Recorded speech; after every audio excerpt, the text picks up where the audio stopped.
Assalamualaikum warahmatullahi wabarakatuh. Teman-teman sekalian, selamat datang di Education Podcast. Selamat datang di episode kita pada kesempatan kali ini. Nah, di episode kali ini kita akan sedikit membahas mengenai tentang karya tulis ilmiah. Telah hadir bersama saya di studio Bapak Nurul Islam, salah satu dosen komunikasi dan penyiaran Islam STAIN Majene. Assalamualaikum Pak. Waalaikumsalam warahmatullahi wabarakatuh. Bagaimana kabarnya hari ini? Alhamdulillah sehat. Nah Pak, sesuai tema kan pada kesempatan kali ini kita akan membahas mengenai tentang karya tulis ilmiah. Ya. Kira-kira untuk apa orang meneliti secara ilmiah Pak? Oke. Ya, terima kasih sudah diundang di podcast kali ini. Kenapa harus kita menulis karya tulis ilmiah? Karena kita sebagai scholar atau mahasiswa yang dituntut untuk bisa merampungkan studi yang dimana produknya adalah salah satu jenjangnya adalah skripsi. Skripsi ini adalah salah satu jenis karya tulis ilmiah dalam pendidikan formal di perguruan tinggi. Ada tiga hal karya tulis ilmiah yang ada dalam di perguruan tinggi. Yang pertama ada skripsi, biasa disebut dengan karya tulis ilmiah yang menjelaskan using the theory. Kemudian di tesis itu di level magister biasa disebut juga testing di teori, ya. Sedangkan yang di ketiga itu ada di level yang strata 3 doktoral, yakni building di teori.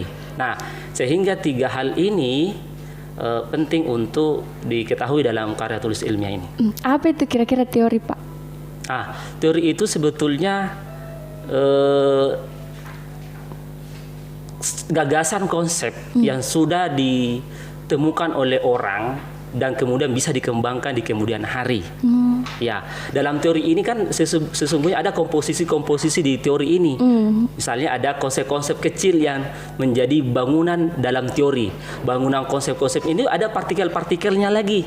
Nah, sehingga teori dan konsep ini kadang-kala mahasiswa linglung dan kemudian bingung, ya. Kadang bolak-balik. Nah, ini yang jadi kelemahan. Tetapi dasarnya yang paling penting adalah teori itu adalah sistem gagasan atau sistem konsep yang sudah ditemukan atau disusun oleh orang dari pengalaman-pengalaman mereka teliti sebelumnya. Ya. Sedangkan konsep, ya, yaitu tadi hal-hal yang ada dalam teori itu sendiri, yakni partikel terkecil yang menyusun dari teori itu sendiri. Ya.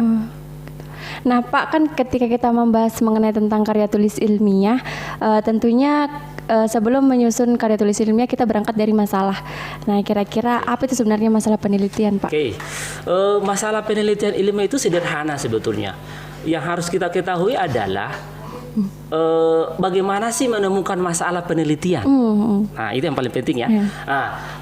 Saya akan share di sini ada 4 hal yang sederhana untuk menemukan masalah penelitian. Yang pertama adalah ada namanya novelty. Yang kedua ada tren, yang ketiga ada signifikan kontribusi, dan yang terakhir ada praktis. Ya. Yang pertama dulu kita bahas novelty, kebaruan. Yang dimaksud kebaruan ini mungkin kebanyakan mahasiswa adalah bingung, apakah betul-betul baru? Bukan. Ya, yang disebut kebaruan di sini adalah hal-hal yang kemudian orang belum teliti. Iya.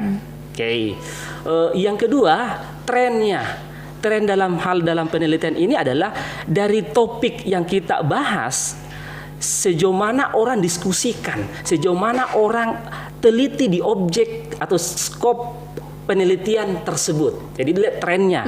Untuk melihat trennya ini bisa kita gunakan dua aplikasi sederhana yang sering digunakan oleh para peneliti adalah ada namanya aplikasi Public and Paris. Yaitu adalah aplikasi untuk bisa mencari searching semua hasil penelitian yang sudah terpublish di internet tentunya, ya. Yang kedua ada namanya website, aplikasi juga sebetulnya yang namanya Open Knowledge Maps. Jadi akan memetakan semua penelitian yang ada baik di Indonesia maupun di seluruh dunia, ya pokoknya yang sudah terpublish, ya, terpublikasi itu maksudnya. Oke, tadi tren. Yang ketiga adalah signifikansi dan kontribusi.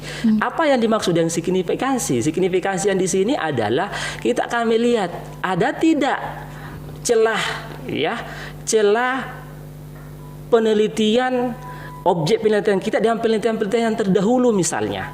Nah, untuk mengetahui celahnya di sini ada 3 hal caranya untuk mengetahui ini. Yang pertama ada namanya theoretical gap-nya. Ada tidak perbedaan konsep atau teori yang kita gunakan dengan penelitian-penelitian terdahulu. Oke. Yang kedua ada methodological gap. Kita akan lihat celah metode yang orang belum teliti misalnya. Nah, kalau ada celahnya berarti kita masuk dong, ya. Iya, betul. Yang terakhir ada namanya practical gap-nya, ya. Practical gap-nya ini adalah sederhananya adalah temuan-temuannya. Ya, temuan orang lakukan sehingga kita tidak mengambil celah itu yang kita ambil. Saya biasa analogikan begini celah. Kita mengambil sebuah kertas, satu halaman kertas di mana itu dianggapannya itu adalah sebuah objek penelitian kita. Nah, kita sobeklah pinggirnya. Bagian pinggir inilah analogi bahwa itulah celah yang belum diteliti oleh orang. Ya, misalnya kita kajian komunikasi dan penyiaran Islam. Misalnya kajian terkait tentang tren dakwah sekarang. Tren dakwah sekarang misalnya dalam satu kertas kita ambil satu, kita sobek pinggirnya saja, itu yang kita ambil. Tapi tentunya dari celah ini dilihat dari 3 gap yang tadi, theoretical, metodologikal, dan praktikalnya. Temuannya seperti apa, praktisnya seperti apa. Oke. Yang terakhir, yang selanjutnya, yang ketiga ada kontribusi. Kontribusi ini adalah kemanfaatan penelitian kita itu seperti apa? Apa betul-betul ini temuan atau asumsi penelitian kita nanti ini temuannya seperti apa? Apakah bermanfaat bagi masyarakat, baik itu masyarakat akademik atau masyarakat sosial seperti biasa? Nah, oke. Yang terakhir dari 4 ini adalah ada namanya praktis. Praktis ini adalah salah satunya kalau tadi ada hubungannya, ya, yakni gapnya praktisnya. Berarti ini tujuan dan manfaat penelitian kita ini untuk apa? Tentunya kalau dalam penelitian akademik ini tentunya ya pasti penelitian yang genrenya adalah akademis, ya, betul, tentunya ada kontribusi temuan-temuannya untuk bisa mengembangkan teori dalam sebuah objek lapangan penelitian kita, iya. Nah, Pak, kan kita lagi membahas tentang karya tulis ilmiah. Iya. Kalau kan setiap mahasiswa itu terkendala mungkin bagaimana cara menentukan masalah. Masalah apa yang harus saya ambil ketika saya ingin menulis karya tulis ilmiah seperti itu. Jadi intinya ini, Pak, apa itu masalah? Masalah peneliti itu adalah sesuatu yang menjadi sense. Apa sih yang kita ingin teliti? Dari 4 yang tadi, itulah cara salah satu untuk menemukan masalah penelitian. Nah, yang saya jelaskan juga sebelum kita lanjut adalah di gap riset itu tadi kan ada 3. Nah, untuk lebih sederhana, bahasa sederhananya begini, supaya menemukan gap riset yang 3 tadi itu adalah kita bisa berangkat dari apa sih skop penelitian kita, objek kajian kita apa sih? Kita perkecil. Yang kedua, kita lihat temuan-temuan atau rekomendasi yang penelitian-penelitian terdahulu. Kita bisa gunakan itu. Ya. Jadi 2 hal ini sederhananya adalah untuk mendukung dari 3 gap yang tadi sesungguhnya. Jadi masalah itu sederhana sesungguhnya. Ya. Nah, Pak, kan kalau tidak ada masalah, misalnya ada suatu objek kemudian tidak ada masalah, hanya keingintahuan calon peneliti itu bisa diteliti atau tidak? Bisa, sangat bisa. Cuman kenapa tidak bisa disebut tidak bisa? Karena karena keterbatasan teori kita. Pemahaman kita atas teori itu kita tidak tahu. Bahasa idealnya kalau di metodologi itu dasolenya itu kita tidak paham. Apa sih harapan kita? Ya. Yang kedua, kalau kita ingin menguatkan penelitian kita, ide penelitian kita yang tadi bukan hanya asal tahu, adalah dasarnya. Ya makanya biasa disebut latar belakang. Dasarnya misalnya si desainnya seperti apa, fakta-fakta yang mendukung penelitian kita, latar belakang penelitian kita itu apa. Jadi ketika kita ingin menulis karya tulis ilmiah itu Pak, bisa hanya sekedar saya ingin tahu ini jadi saya teliti gitu, bisa, sangat bisa, asalkan lihat dengan menggunakan pisau apa yang kita gunakan. Contoh misalnya, saya ingin melihat fenomena tingginya pernikahan dini di Sulbar. Kita bisa untuk membeda itu, kita bisa menggunakan beberapa varian teori. Misalnya teori dramaturgi, ya. Bagaimana orang-orang terlibat di dalamnya. Kenapa ada pernikahan tinggi? Apakah terlibatan orang tua? Apakah kemasa bodohan orang tua? Nah, itu kan bisa dramaturgi kita jadikan pisau untuk menganalisis tingginya pernikahan dini di Sulbar misalnya. Nah, itu kan bisa. Nah, Pak, kan kita sekarang membahas tentang masalah. Nah, kira-kira apakah masalah ini di sini hanya fenomena yang negatif? Oh, kalau itu bisa positif, bisa negatif. Tergantung dari dasar kita membangun. Nah, maksud saya begini, kalau kita berangkat dari negatif misalnya, misalnya begini, kalau negatif misalnya ada data terkait dengan tingginya pernikahan dini, itu kan negatif, ya, negatif bahwa untuk bagaimana kita memberikan sebuah penelitian, proyek penelitian untuk memberikan apa istilahnya itu masukan terhadap pemerintah. Nah, sisinya lain positif bisa, sisi positif bisa. Nah, misalnya itu data-data terkait tentang penggunaan internet. Nah, data-data penggunaan internet ini kan bisa kita ingin teliti terkait tentang berapa sih tren jual beli online.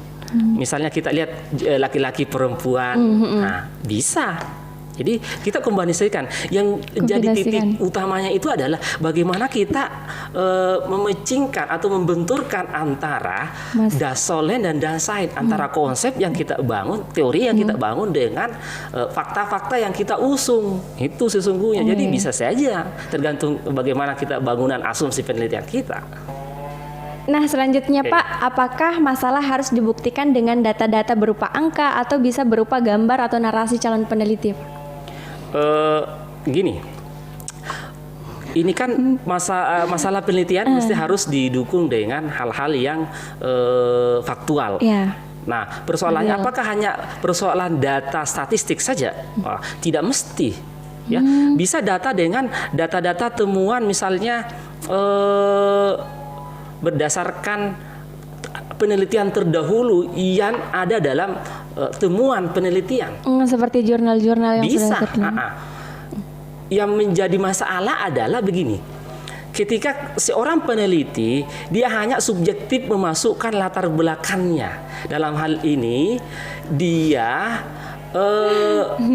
berdasarkan, misalnya saya peneliti berdasarkan pengamatan saya, boleh seperti itu, tapi tidak boleh hanya sampai di situ.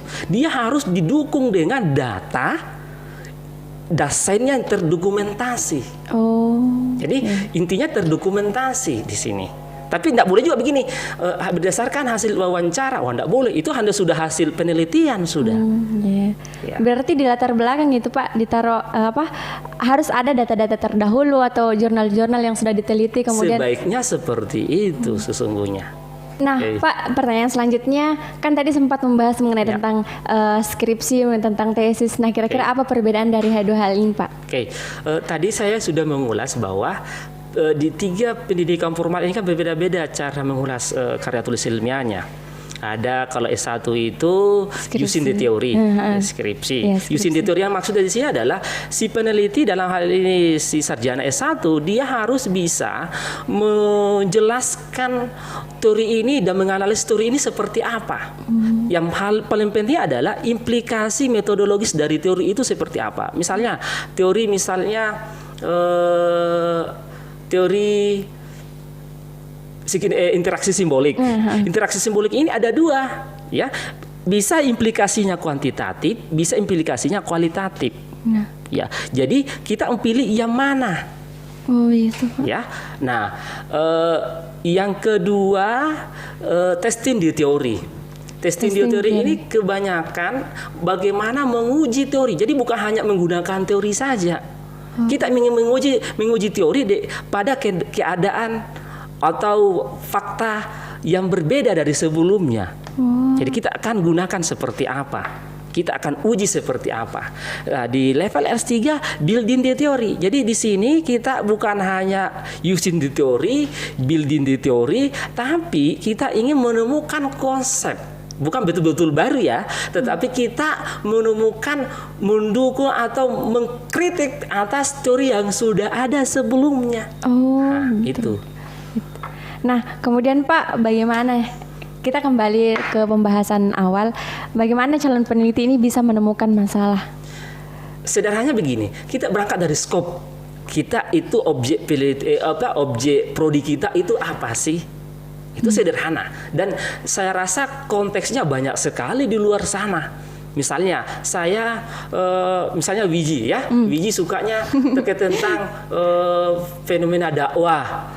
Hijab misalnya. Ya, hijab. Nah, kita ingin meneliti hijab, tetapi tidak hanya berhenti di situ meneliti hijab. Kita akan lihat dari skop itu, kita lihat trennya seperti apa sekarang penelitian hijab. Yang hubungannya dengan dakwah, yang hubungannya dengan fashion, dengan simbol misalnya. Ya kan, trennya seperti itu. Ya, baik. Pertanyaan terakhir Pak, kira-kira apa harapan Bapak mengenai tentang calon peneliti? Oke, harapan saya adalah berbanyak membaca referensi, terutama di gap riset tadi, teori dan metodologi. Nah, yang terakhir terkait tentang penelitian-penelitian terdahulu, itu sangat penting. Kenapa? Meskipun kita punya ide, dan saya rasa setiap mahasiswa punya ide penelitian. Cuman kenapa itu berhenti di ide saja, tidak turun di hal-hal yang bisa orang tangkap untuk diteliti? Karena itu tadi mahasiswa sulit menemukan atau menghubungkan antara idenya dengan hal-hal gap riset yang tadi itu. Betul. Sehingga saya rasa banyak judul yang ditolak oleh prodi atau kaprodi misalnya, atau kemudian pembimbing akademik, itu karena lemahnya literasi membaca penelitian terdahulu terkait tentang skop penelitian kita. Seperti itu. Ya. Oke. Nah, mungkin cukup sekian Pak bincang-bincang kita pada episode kali ini. Terima kasih sudah bergabung bersama kami di Education Podcast. Nah, teman-teman sekalian, mungkin cukup sekian bincang-bincang kita di episode kali ini. Jangan lupa saksikan episode selanjutnya. Sekian dari saya. Wassalamualaikum warahmatullahi wabarakatuh. Waalaikumsalam warahmatullahi wabarakatuh.